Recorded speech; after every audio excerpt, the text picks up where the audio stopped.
Hello বন্ধুরা, হাতে সময় কম থাকলে আর ভেন্ডি দিয়ে দারুণ কোনো লোভনীয় রেসিপি খেতে চাইলে তোমরা কিন্তু একবার হলেও বাড়িতে এই রেসিপিটি বানিয়ে দেখতে পারো। যা ভাত হোক বা রুটি, সব কিছুর সাথেই কিন্তু খেতে বেশ ভালো লাগবে। তো চলো দেরি না করে রেসিপিটা শুরু করা যাক। আশা করি তোমাদের অনেক ভালো লাগবে। তো দেখো, রেসিপিটি বানানোর জন্য এখানে আমি নিয়েছি কয়েকটা ভেন্ডি, আর এখন আমি ভেন্ডিগুলোকে কেটে নেব। তো দেখো, প্রত্যেকটা ভেন্ডি কিন্তু আমি এইভাবে একটু বড় সাইজ করে কেটে নিয়েছি। তোমরা কিন্তু তোমাদের পছন্দ মতন কেটে নেবে। তো দেখো, ভালো করে কেটে নিয়েছি আর ধুয়ে নিয়েছি। এখন এখানে দিচ্ছি লবণ, দিয়ে দেবো পরিমাণ মতন হলুদ গুঁড়ো, দিয়ে দেবো সামান্য পরিমাণে লঙ্কা গুঁড়ো, আদা ও রসুন বাটা 1 চামচ,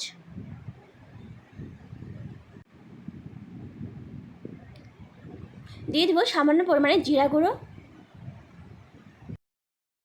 দেবো পেঁয়াজ কুচি। আমি এখানে মাঝারি সাইজের একটা পেঁয়াজ কুচি করে দিয়েছি। তোমরা চাইলে পেঁয়াজের পরিমাণটা কম বেশি করে নিতে পারো। দিয়ে দেবো টমেটো কুচি। আমি এখানে একটা ছোটো সাইজের টমেটো কুচি করে দিয়েছি। এখন আমি সমস্ত কিছুকে খুব ভালো করে মেখে নেব। এইভাবে একবার হাতে মেখে এই ভেন্ডি রেসিপি খেয়ে দেখো, সত্যি বলতে ভীষণ ভালো লাগে খেতে। আর বন্ধুরা, তোমাদের যদি আমার রেসিপিগুলো ভালো লেগে থাকে তো প্লিজ একটা লাইক, কমেন্ট, শেয়ার আর সাবস্ক্রাইব করে তোমরা আমার পাশে থেকে যেও। আর পাশে থাকা বেল বাটনটা প্রেস করে দিও, যাতে যখনই আমি পোস্ট করব তোমাদের কাছে সবার প্রথমে পৌঁছে যায়। তো দেখো, 1 থেকে 2 মিনিট আমি খুব ভালো করে মেখে নিয়েছি। আর এখন এখানে অ্যাড করছি আমি সর্ষের তেল।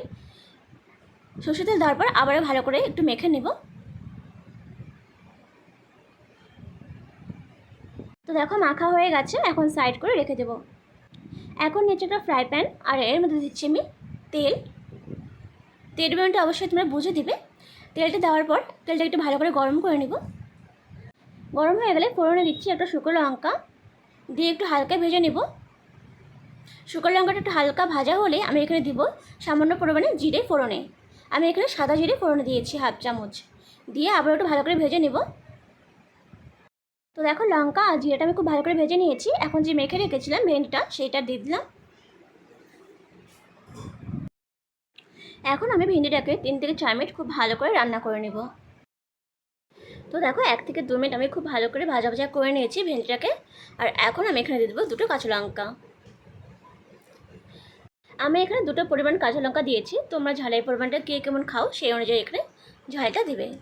তো দেখো, দিয়ে আবারও কিন্তু আমি 1 থেকে 2 মিনিট ভালো করে কষিয়ে নেব।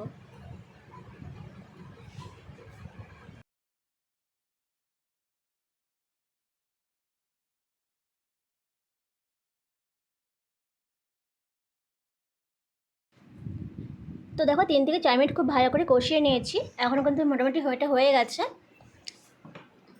এখন এর মধ্যে দেবো সামান্য পরিমাণে জল। জল দিয়ে আবার একটু হালকা নেড়ে চেড়ে দিব।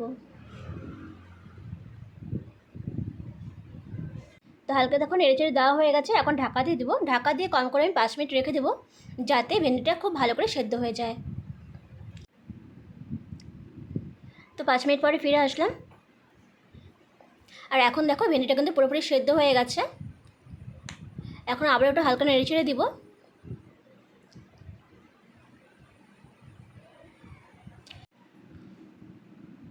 দেওয়ার পর দেখো, এখন সবশেষে এখানে দিচ্ছি আমি গরম মশলা, আর দিয়ে দেবো সামান্য পরিমাণে চিনি। যে কোনো ঝাল সবজিতেই সামান্য পরিমাণ চিনি দিলে কিন্তু খেতে বেশ ভালো লাগে, কিন্তু এটা একদমই অপশনাল, তোমরা চাইলে নাও দিতে পারো। দিয়ে দেখো, আবার একটু হালকা নেড়ে চেড়ে নেব। এখন কিন্তু রান্নাটা কমপ্লিট হয়ে গেছে। এটাকে নামিয়ে দেবো।